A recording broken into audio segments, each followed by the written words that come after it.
التعليم الأصلي، حفظ للقرآن الكريم ودارسون للغة العربية ولعلوم الشريعة، لعلوم القرآن وعلوم السنة، شيء هائل جدا.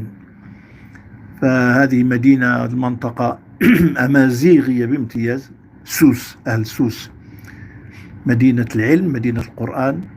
ويعني مما يتميز به أهل أكادير، أهل سوس عموما، لهم صفة متميزة جدا جدا جدا، وهي صفة الكرم. هؤلاء القوم هنا كرماء إلى حد الإعجاز، يعني ربما الإنسان لا يجاريهم في كرمهم، كرماء إلى حد بعيد. مدينة أكادير من المدن المغربية التي ستقام فيها أو ستجرى فوق أرضها وفوق ملعبها الكبير العصري.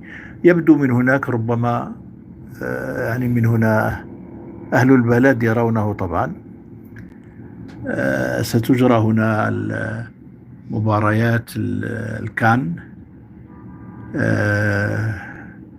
الاتحاد الإفريقي، كأس إفريقيا للأمم، وكذلك نهاية كأس العالم. المغرب حظي بإعداد أو تهيئ أو استضافة كأس العالم صحبة المملكة الإسبانية والبرتغال. مدينة أكادير من المدن التي ستقام فيها مباريات كأس العالم 2030، سنة 2030 إن شاء الله. إذا كنا من أهل الدنيا سنتابع المنتخب المغربي المحبوب.